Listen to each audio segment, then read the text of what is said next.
Salut l'équipe. Le meilleur moyen, et je dirais même le seul pour pouvoir générer de l'argent avec les cryptos, c'est tout simplement de prendre ses profits. Alors ça paraît extrêmement simple, ça paraît même peut-être bête à dire ou à entendre, et pourtant 90% des investisseurs crypto aujourd'hui n'y arrivent pas. 90% des personnes qui investissent dans les cryptos perdent de l'argent, alors que pourtant le marché grossit de cycle en cycle. Alors certes, il y a des phases de correction extrêmement fortes et violentes et c'est en partie à cause de ça évidemment que les gens perdent de l'argent. Mais pour autant, la plupart ont à un moment donné été en positif. Certains ont eu des gains latents extrêmement élevés. Ça a été mon cas. Aujourd'hui, je suis sur mon 3e cycle haussier.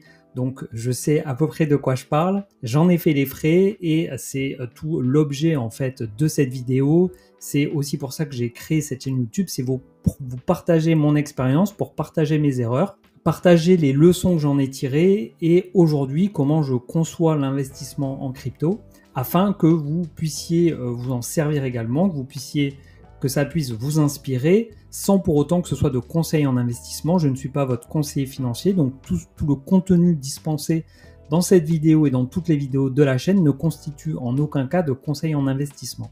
Dans cette vidéo, nous allons donc revenir sur pourquoi autant de personnes perdent de l'argent, ensuite sur qu'est-ce qu'il faut mettre en place, qu'est-ce qu'il faut faire pour pouvoir en tirer profit, comment positionner des cibles de vente. On verra ainsi différentes stratégies. On parlera également de différents indicateurs qui sont à suivre et on finira la vidéo par un petit tips, une petite astuce pour pouvoir optimiser sa sortie et potentiellement augmenter ses gains.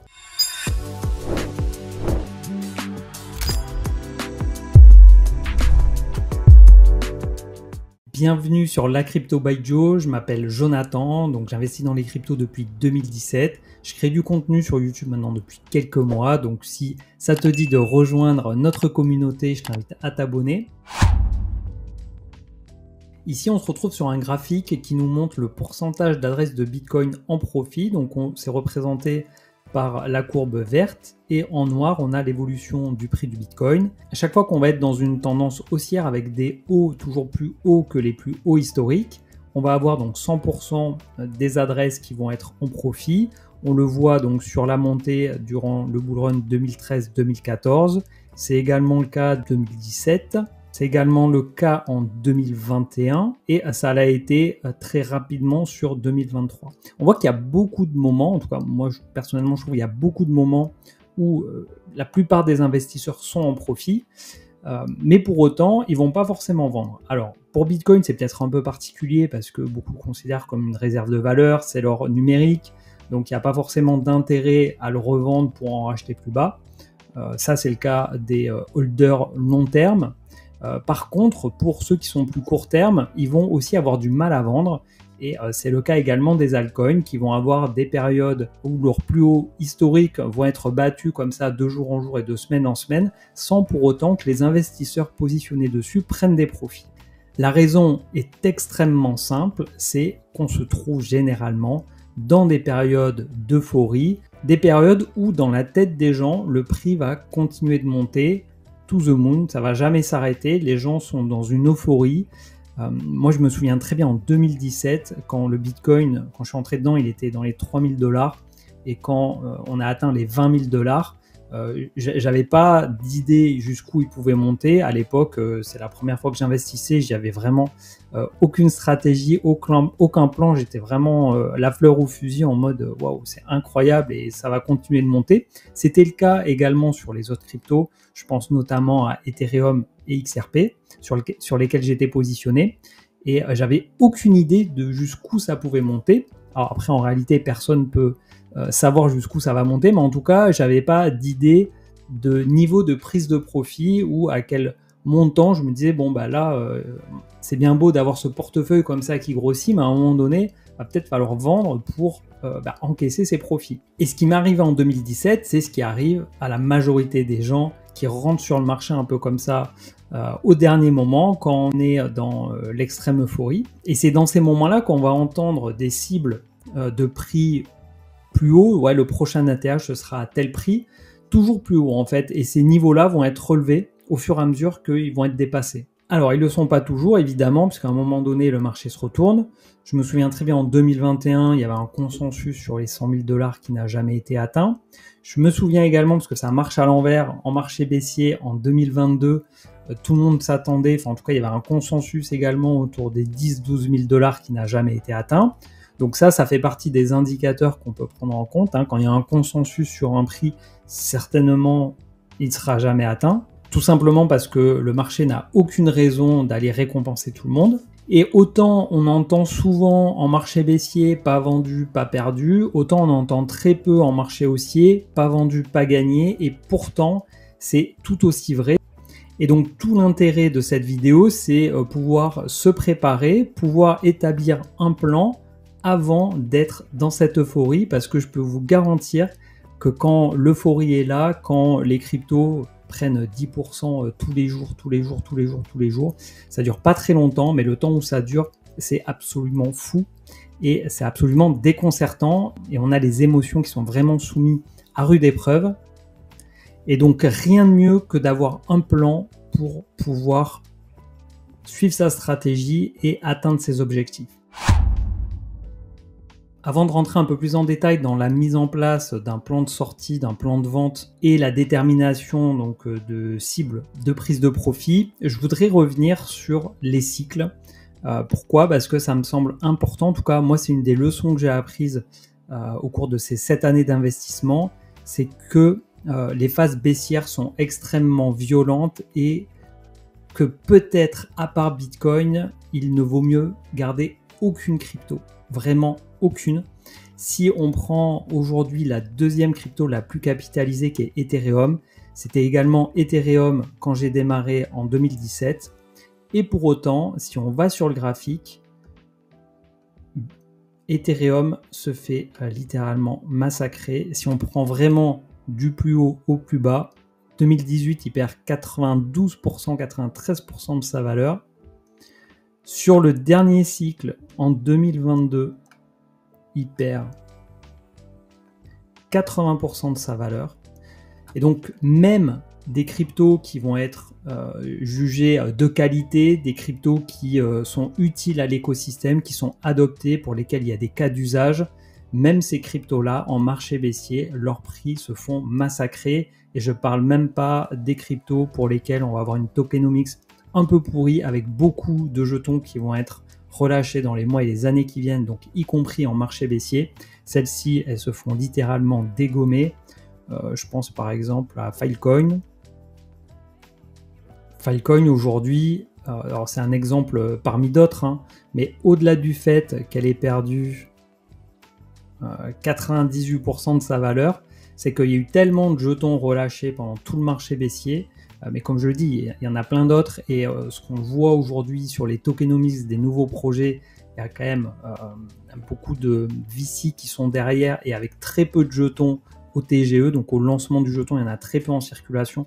Donc un largage, un vesting des jetons qui va faire très très mal sur 2025, 2026, 2027. Petit point de vigilance là-dessus, mais ce que je voulais surtout mettre en évidence, c'est le fait que, bon, j'ai pris Ethereum en exemple, mais c'est le cas de absolument toutes les cryptos. Donc peut-être, hormis Bitcoin, pour voilà, le côté réserve de valeur, l'or numérique, comme je disais en début de vidéo, pourquoi pas? Quoique, encore une fois, après, c'est chacun fait ce qu'il veut, d'autant plus que ça doit dépendre de votre profil et de vos objectifs. Pour moi, stratégie égale profil plus objectif. Vous devez savoir quel profil vous avez. Donc en gros, principalement, c'est l'aversion au risque, même si on prend en compte généralement d'autres critères comme l'âge, la situation familiale, la situation patrimoniale. Voilà. Il y a également, en tout cas pour moi surtout, l'aversion au risque qui est importante dans l'investissement crypto. Et il y a également donc la partie objectif. Donc est-ce que c'est pour un horizon d'investissement court, moyen, long terme? Est-ce que c'est pour avoir des revenus passifs? Est-ce que c'est pour gagner de l'argent qui sera ensuite réinvesti, par exemple dans un projet immobilier? Voilà. Pourquoi vous voulez investir dans les cryptos? Donc profil plus objectif égale stratégie.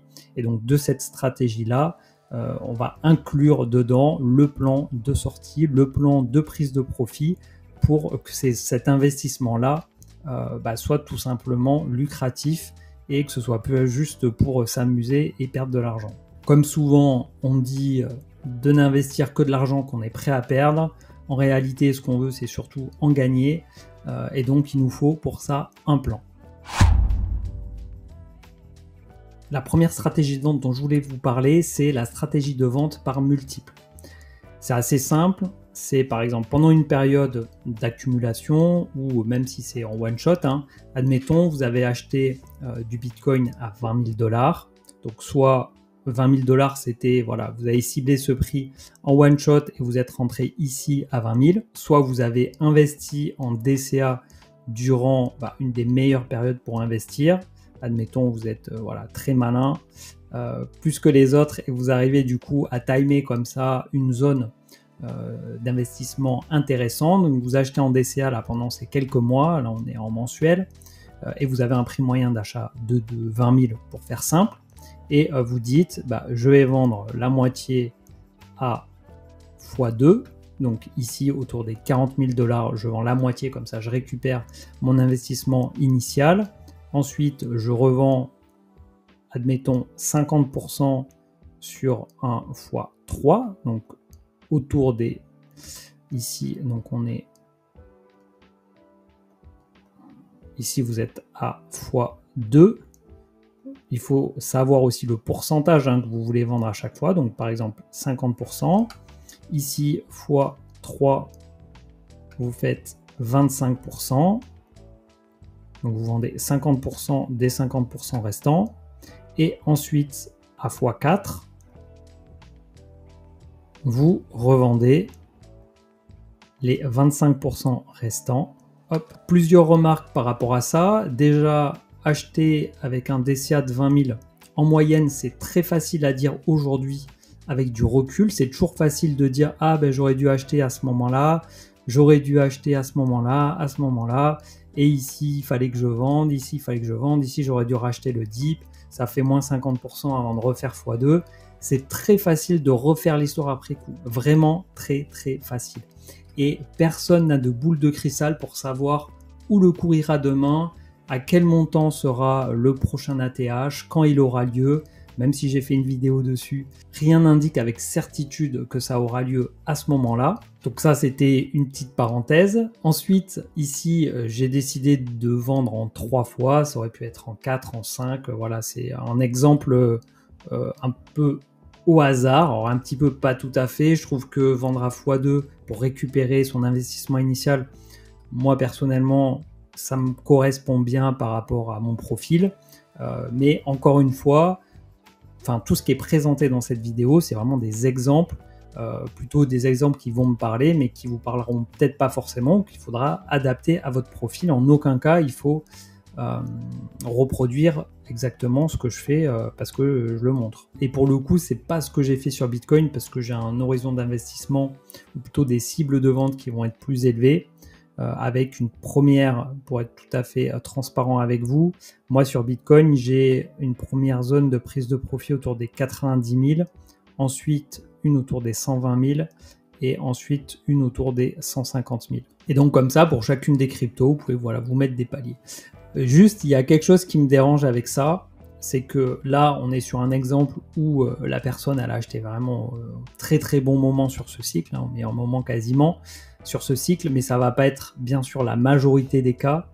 Et ce qu'il faut bien comprendre, c'est que le marché, il en a strictement rien à faire de votre point d'entrée ou de votre prix moyen d'achat, absolument rien. Donc si vous visez sur des alts qui vont être peut-être moins capitalisés, donc vous allez jouer des multiples un peu plus élevés, vous dites tiens, moi je revends à x10 par exemple, le marché il en a absolument rien à cirer et il n'en prendra du coup pas compte, et je trouve que c'est très risqué d'aller jouer des multiples, notamment sur les altcoins. Pour moi, c'est vraiment un piège. Alors, il y a des cryptos qui font ces multiples-là. On essaye, moi le premier, de trouver ces projets, d'analyser des nouveaux projets qui ont des potentiels de gains très élevés. C'est quand même ce qui est très intéressant dans la crypto. En revanche, pour le plan de vente, personnellement, j'applique une vente par palier. Mais je ne vais pas me mettre sur des multiples, je vais plutôt me baser sur les extensions de Fibonacci. Mais juste avant, je voulais vous parler d'une autre méthode, donc, qui est le DCA inversé. Si on prend l'exemple de quelqu'un qui a investi ici entre juin 2022 et mars 2023, donc pendant 9 mois, cette personne elle a accumulé du Bitcoin. Admettons, elle est arrivée à 1 Bitcoin tout pile.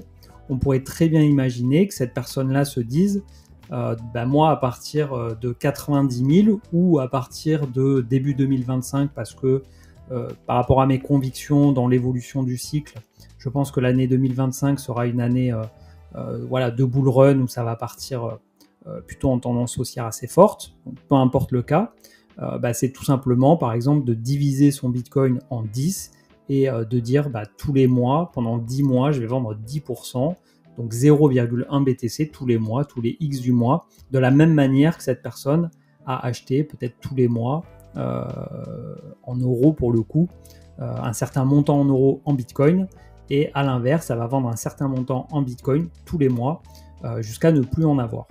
Donc ça, c'est pas quelque chose que moi je fais, mais voilà, ça reste une des stratégies possibles de dire voilà, ici je suis dans une période d'investissement intéressante, donc j'achète avec la méthode dollar cost average DCA en euros, j'ai accumulé une crypto, là en l'occurrence on est sur Bitcoin, mais ça pourrait très bien être sur une autre.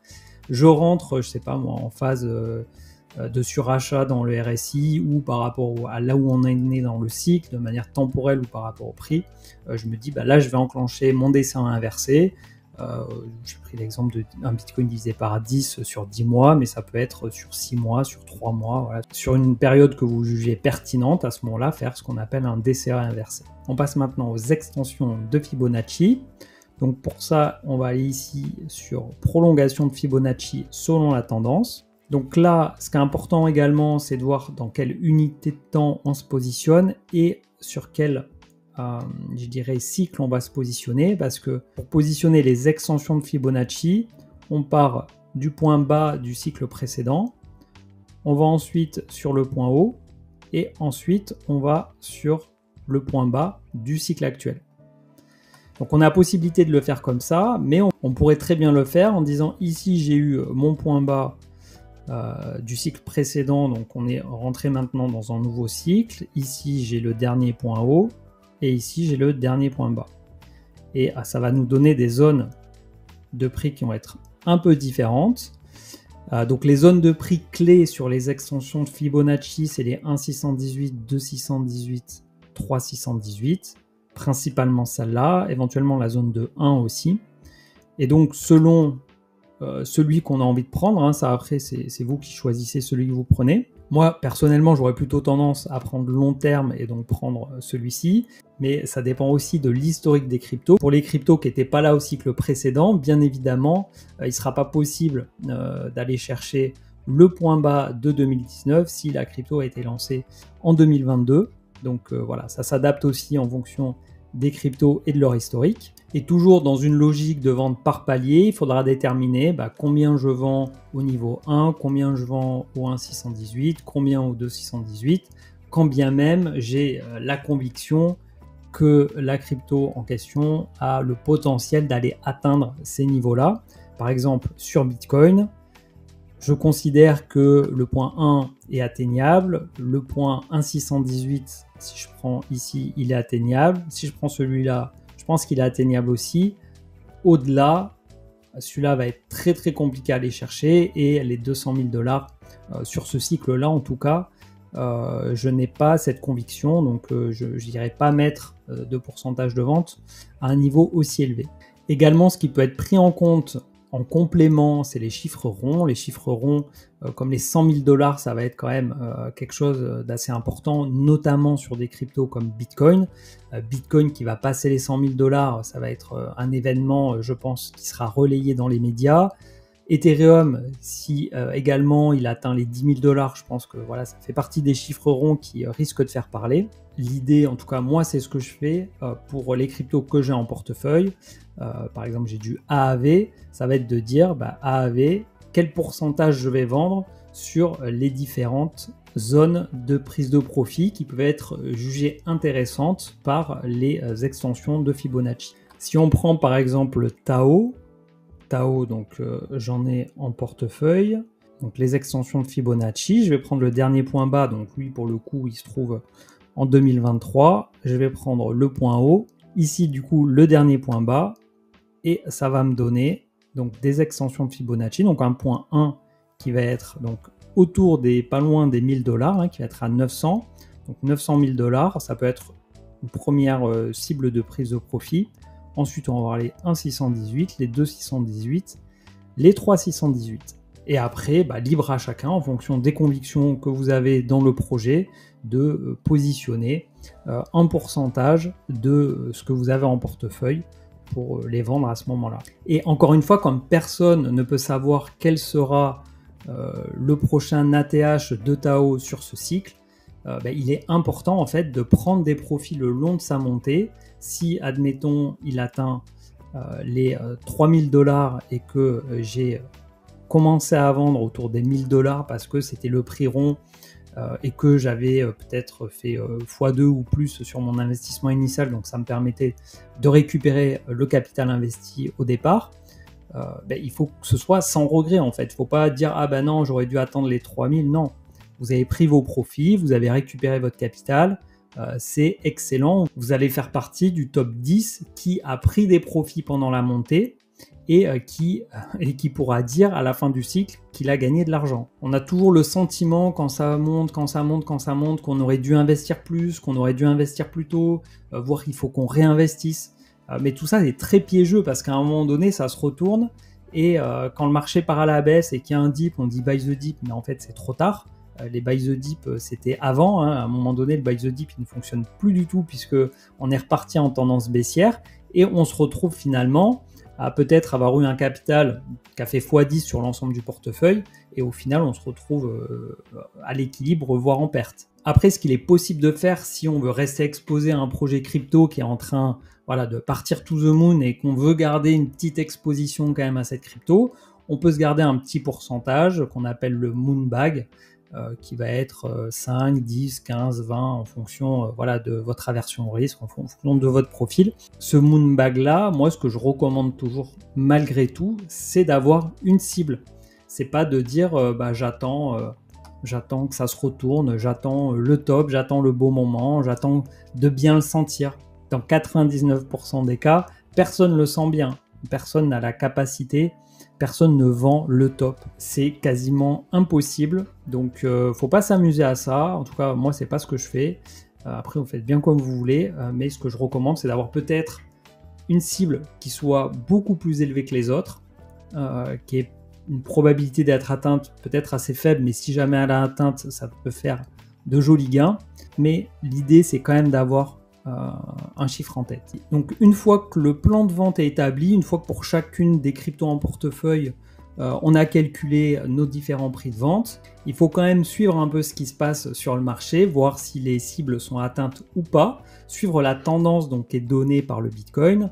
Et pour ça, il y a 4 données que je suis de près, qui sont les données macroéconomiques, les données on-chain, les données techniques et toutes les données liées au sentiment de marché. Effectivement, à un moment donné, le bull run se terminera, à un moment donné, on partira en marché baissier, et à ce moment-là, il est possible que sur certaines cryptos, il est même fort probable que certains niveaux de prise de profit n'aient pas été atteints. Et à ce moment-là, il sera quand même opportun de sortir, même si les cibles ne sont pas atteintes, tout simplement pour ne pas voir, comme on l'a vu tout à l'heure, du moins 50, moins 70, moins 80, moins 90, moins 95 sur votre ligne. Et donc pour ça, ce que je fais personnellement, c'est que j'ai une liste d'indicateurs, donc macro, on-chain, technique et liés au sentiment de marché. Une fois par mois, je me pose, je balaye tous les indicateurs, je les analyse du coup, je mets un commentaire, je mets ça dans un rapport.